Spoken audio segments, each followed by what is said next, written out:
नमस्ते एवरीवन, मैं हूं Vimal Sharma Marwari stud and stables से। और हम एक प्रोजेक्ट रन कर रहे हैं indigenous sport horse equestrian league ISHEL, जो कि हमारे देसी घोड़ों को स्पोर्ट्स में प्रमोशन के लिए है। और आज हमारे सामने है दो राइडर्स हमारे प्रोजेक्ट पे, अजीत शेखावत और गिरिराज सिंह शेखावत। ये दोनों राइडर्स हैं जो हमारे लिए इन घोड़ों पे ट्रेन कर रहे हैं, इन घोड़ों को भी ट्रेन कर रहे हैं और हम कॉम्पिटिशन्स में जाते हैं। तो एक शुरुआत हुई है और उस शुरुआत को हमें अच्छे से अच्छे तरीके से आगे लेके जाना है। तो आज हम बात करेंगे अजीत और गिरिराज से कि हम क्या कर सकते हैं कि इस प्रोजेक्ट को हम अच्छी तरीके से आगे लेके जा सके और उनके लिए कुछ कर सके, कुछ अच्छा कर सके घोड़ों और घोड़ों के राइडर्स दोनों के लिए। तो आइए हम बात करते हैं अजीत और गिरिराज से। तो गिरिराज शेखावत, आपसे मेरा पहला सवाल ये रहेगा कि हम 2012 से इस प्रोजेक्ट में जुड़े हुए हैं। आपने कोचेस के अंडर में ट्रेनिंग की है हमारे प्रोजेक्ट पे और कुछ घोड़ों को हम कॉम्पिटिशन्स में लेके भी गए हैं सक्सेसफुली। तो सबसे पहले तो आप ये बताइए कि क्या आपको लगता है कि हमारे घोड़े काबिल हैं बाकी ब्रीड्स के जो घोड़े आते हैं उनके सामने? आपको क्या लगता है कि उसमें इनमें कैपेबिलिटी है, इनमें क्षमता है कि आज के दिनों के स्पोर्ट्स को अच्छे से रिप्रेजेंट कर सके और साइन कर सके? जी सर, जिस प्रकार से मैंने इनके साथ में रह के अनुभव किया है, या फिर आप भी जानते हो कि जैसे मारवाड़ी घोड़े हैं अपने, इनका स्वभाव है या जो भी देख रेख कर रहे हैं, या अलग अलग नस्लों के घोड़ों के साथ अपने इनके साथ गेम किए हैं, तो उनमें जैसे इंडोरेंस, जयपुर इंडोरेंस किया है तो उसमें 4th पोजीशन और 2nd पोजीशन पे भी अपने घोड़े रहे हैं। तो अच्छे हैं, मेहनत चाहिए बाकी। तो अजीत, मैं आपसे अब एक सवाल करूंगा कि गिरिराज तो हमारे साथ में 2012 से जुड़े हुए हैं, वो कॉम्पिटिशन्स में गए, मेडल्स भी है हमारे पास में और सब इन्हीं घोड़ों पर है। लेकिन आप पिछले 2 साल से जुड़े हैं हमारे साथ। तो आपका एक्सपीरियंस या आपका जर्नी इस प्रोजेक्ट पे अभी तक कैसा रहा? मेरा जर्नी सर ग्रेट रहा। जब मैं इन चीज़ों से जुड़ा, घोड़ों से जुड़ा, तो मेरे को ये अंदाज़ा नहीं था कि ये चीज़ें इतनी आगे तक हो सकती है। गांव से जुड़ के हम मोस्टली देखते हैं कि सिटी के अंदर ये जो गेम्स वगैरह होते हैं, लेकिन जब मैं गांव से यहाँ की अपनी टीम के साथ में नेशनल इंडोरेंस देखने के लिए गया और वहाँ देखा कि अपने गांव के घोड़े, जो अपने मारवाड़ी घोड़े हैं, वो इतना अच्छा प्रदर्शन कर रहे हैं, तो मैं क्यों नहीं कर सकता। फिर उसके साथ में मैं दादा के साथ में रह के और जुड़ाव करके फिर मैं इंडोरेंस के लिए लास्ट ईयर मैंने जब भाग लिया वहाँ पे, तो घोड़ों के साथ में तालमेल के साथ में इतना गजब इंटरेस्ट रहा सर कि जिसका जवाब नहीं है। बहुत ग्रेट रहा सर। बहुत बढ़िया। तो मेरे ख्याल से आप इस साल भी जा रहे हैं इंड्योरेंस के लिए। बिल्कुल सर। ऑल द बेस्ट उसके लिए। जैसे हम देख रहे हैं कि हमारे पास में छोटे घोड़े हैं, फ्यूचर में इन घोड़ों को हमको आगे लेके जाना है। तो गिरिराज, मैं आपसे पूछूंगा कि आपका जर्नी जो है करीब 10 साल हो गए हैं। जी सर। तो 10 साल में एक्सपीरियंस भी हुआ होगा। जी सर। और उसमें ये समझ भी आया होगा कि किस चीज़ की कमी है जिसके कारण हम कॉम्पिटिशन्स में अच्छा परफॉर्म या तो नहीं कर पाते या और अच्छा करना है। जी सर। तो कमी किन चीज़ों की है हमारे पास में? हमारे पास में बोलने का मतलब है कि देसी घोड़े और गाँव में जिनके पास में ये घोड़े हैं और जो स्पोर्ट्स में जाना चाहते हैं, कमी किस चीज़ की है हमारे पास? जी सर, इस चीज़ में मैं 10 साल में जो नोट किया है वो चीज़ सर मैं अपनी तरफ से बता रहा हूँ आपको। जैसे अपने पास तो जगह का सारा सब कुछ सुविधा है। ट्रेनिंग के लिए आप भी जैसे साउथ अफ्रीका रह रहे हो तो कुछ दिन के लिए आ गए, या इम्तियाज़ सर को भी आपने यहाँ पे बुलाया है, वो चीज़ें हैं। बाकी काफ़ी लोगों के पास या किसानों के पास या तो जगह नहीं रहती या फिर प्रॉपर ट्रेनिंग नहीं रहती।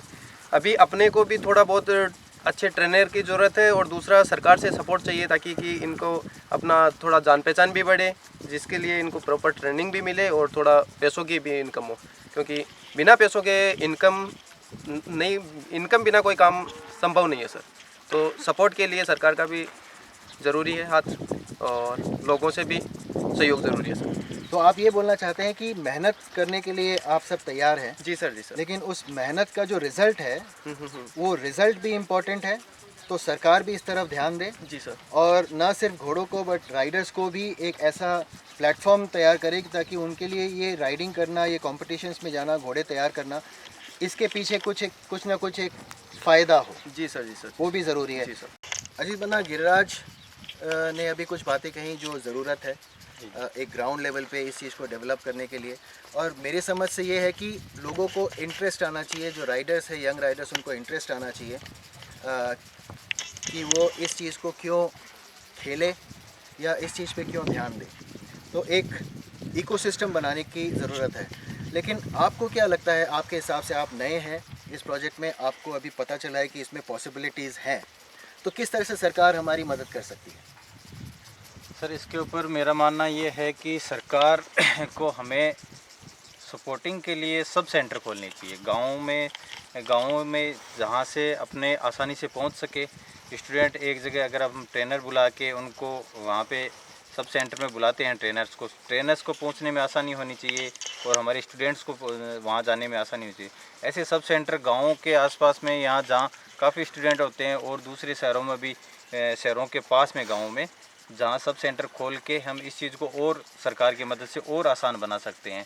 उसके दौरान फिर हम वहाँ सब सेंटर खोल के थोड़ा सोशल मीडिया का सहारा लेके या सब सेंटर को जितना अपने लोगों के बीच में पहुँचा के उस चीज़ को बढ़ावा देंगे तो सरकार भी हमें उम्मीद करते हैं कि सरकार से अपने ये चीज़ों को वो हमें सपोर्ट करे। तो अजीत, आप खुद भी एक किसान हैं, गिरिराज भी किसान है, और पीढ़ियों दर पीढ़ी आपके परिवारों में घोड़ों का एक चलन है, काम भी होता है। लेकिन एक किसान को अगर ये घोड़े जो हैं अगर स्पोर्ट्स में जाते हैं तो एक किसान को क्या फ़ायदा हो सकता है? देखिए सर, किसान देखता है इनकम सोर्स देखता है। इनकम के लिए किसान रखता है घोड़ा और उसको सेल करता है, उससे बच्चा बच्ची लेके उसको सेल करता है। तो उसमें किसान को ये फ़ायदा हो सकता है कि अगर अपने किसान से घोड़े लेके उनको लेके या फिर वो खुद स्पोर्ट्स के लिए वो उन घोड़ों को तैयार करे तो उनसे किसान की एक अलग से इनकम स्टार्ट हो सकती है। क्योंकि इतने सारे घोड़े हैं सर, सब घोड़े जो और जो सोर्सेज हैं जो लाइन पे काम कर रहे हैं, क्योंकि किसान उस लेवल तक पहुंच नहीं सकता, उनको पर्टिकुलर लोग ही कर रहे हैं। जो लाइन के घोड़े हैं, जो और घोड़े हैं, उनको सिर्फ वो जो उस कम्युनिटी से जुड़े हुए हैं वो ही एक उस चीज़ को लेके आगे जा रहे हैं। किसान उस चीज़ तक नहीं पहुंच सकता। तो किसान इस चीज़ को अगर वहाँ करता है, स्पोर्ट्स के लिए हज़ारों घोड़े हैं, हज़ारों घोड़ों के लिए अगर तैयार करता है किसान, तो वो एक अलग ट्रैक बनेगा। अलग ट्रैक से किसानों की एक अलग इनकम स्टार्ट होगी। तो ये एक अच्छा अपॉर्चुनिटी है। तो आप ये बोलना चाहते हैं कि जितने राइडर्स बढ़ेंगे, जितने इवेंट्स बढ़ेंगे, जी उतना डिमांड बढ़ेगा इन जी, घोड़ों जी के सर, लिए, जी, और जी। किसान फिर उस डिमांड को पूरा करने के लिए जी सर, आगे आएंगे। जी सर। आप सही बात बोल रहे हैं कि जो लाइन के घोड़ों का काम है या शो का काम है, अच्छा काम है, हमारे घोड़े एडवर्टाइज होते हैं, लेकिन बहुत ज़्यादा लोगों तक वो पहुंच नहीं सकता है। और कुछ एक पर्टिकुलर पॉकेट्स है जिनमें इन घोड़ों का जो है वो काम होता है। हम गिन सकते हैं करीब 100, 150, 200 घोड़े होंगे, उससे ज़्यादा नहीं। बट हमारे पास में तो हज़ारों घोड़े हैं। जी सर। तो उनको हम कैसे काम में ले, ये बहुत पते की बात की है आपने। गिरिराज, आप क्या बताएंगे इस बारे में कि किसानों को क्या फ़ायदा हो सकता है इससे?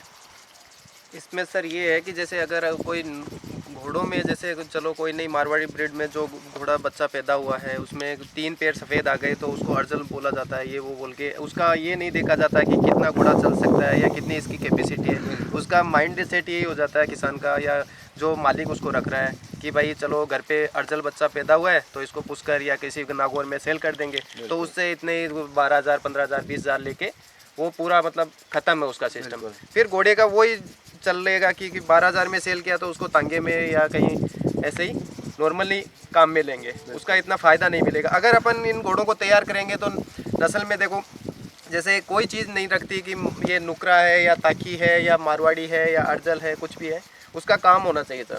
तो स्पोर्ट में जैसे उतरेंगे तो बंदे मिलेंगे तो ऑटोमेटिक वो घोड़ों को उनका रेंट मिलेगा तो घोड़ों को रखने में किसान को भी मज़ा आएगा और घोड़ों को भी रहने में मज़ा आएगा। और ये अपनी जो मारवाड़ी नस्ल है लुप्त होने से बच जाएगी सर, नहीं तो धीरे धीरे ये फिर लुप्त होना ही है सर। कुछ अगर प्रॉफिट नहीं रहेगा तो बंदा क्यों रखेगा इनको, ये चीज़ है सर। बिल्कुल एकदम पते की बात की आपने। लोग बोलते हैं कि हमारे घोड़े गर्म दिमाग के होते हैं और राइडर को ठीक से बैठाते नहीं अपने ऊपर। आप देख सकते हैं ये कनक है हमारी बच्ची, और हमारे साथ में कितना अच्छा घुल मिल रही है, और आसपास सभी घोड़े जो हैं हमारी बातों को ध्यान से सुन रहे हैं। गिरिराज और अजीत, आपको क्या लगता है, आपका जो पृष्ठभूमि है, आपका जो बैकग्राउंड है, उस पृष्ठभूमि से लोगों को हम किस तरीके से जोड़ सकते हैं इस प्रोजेक्ट में? किस तरीके से हम उनको एक संदेश पहुंचा सकते हैं कि उनको क्या करना चाहिए और क्यों हमारे प्रोजेक्ट के साथ में जुड़े? सर उसमें ऐसा है कि अपने इवेंट्स करवा सकते हैं सर। अपन को लोकल इवेंट करवानी पड़ेंगी हर ज़िलों में, और इवेंट के साथ साथ में हम उनसे लोगों को जोड़ सकते हैं सर। जितने लोग जुड़ेंगे उतने ज़्यादा स्टूडेंट जुड़ेंगे तो वो अपने सोशल मीडिया के थ्रू अपने उन चीज़ों को बढ़ावा दे के फिर उन इवेंट को करवा के इस काम को सर जितना अपना आगे ले जा सकते हैं वो इसका बेस्ट तरीका है सर इवेंट करवाने का। बिल्कुल। गिरिराज, आप क्या बोलेंगे, कैसे हम लोगों को जोड़ें? मेरे हिसाब से सर जो घोड़े रखने वाले हैं, अश्व प्रेमी हैं, उनसे मेरी हाथ जोड़ के दिल से रिक्वेस्ट है कि जो बंदा अपने को जैसे नर रख रहा है, बड़ा घोड़ा रख रहा है मान लो, तो उनकी मानसिकता ये हो जाती है कि चलो घोड़े को दो साइड से आगे से बांधना है, पीछे से पछाड़ी देना है, या किसी रूम में पैक करके रख लिया। तो जिसे अपने को अपन पे ही लोना कि अपन को बाहर आराम से घर वाले पूरी आज़ादी दे रखी है, तो अपन ये सोचेंगे कि नहीं घर वालों को कोई गलत ना बोल दे कि बंदा ये वो, तो वो ही घोड़ों के साथ में है। घोड़ों के साथ में जितना घुल मिल के खुला रखेंगे तो वो उतना ही शांत घोड़े रहेंगे। काफ़ी मेरे घोड़े रखने वाले दोस्तों से मिला हूँ, देखा भी है, काफ़ी घोड़े हैं जो रूम में एकदम कैद करके रखे हैं। तो वो जाति नहीं होनी चाहिए। जैसे घोड़े अच्छे घोड़े हैं, आराम से सभी घोड़े हमारे यहाँ फार्म पे देखो, कोई किसी भी घोड़े पे कोई रस्सा नहीं है, कोई लंगड़ पचाड़ी कुछ भी नहीं डाल के रखते हैं, वो चीज़ है सर। तो जितना लोग जागरूक होंगे उतना लोग इस चीज़ को समझेंगे। मेरे ख्याल से जागरूकता की कमी है, नॉलेज की कमी है जी सर। और इस प्रोजेक्ट के थ्रू जितने लोगों तक हम पहुंच सके उतना अच्छा होगा। जी सर। अजीत, गिरिराज, बहुत धन्यवाद आप लोगों का Thank you, हमारे लिए हमारे साथ बात करने के लिए, और आशा करते हैं कि ये प्रोजेक्ट आगे से आगे बढ़ेगा और लोग जुड़ेंगे इस प्रोजेक्ट में, और हमारे घोड़े और हमारे किसानों सबके लिए ये एक बेहतर इनकम का जरिया भी बनेगा। जी sir. Thank you so much. Thank you so much. Thank you sir, thank you.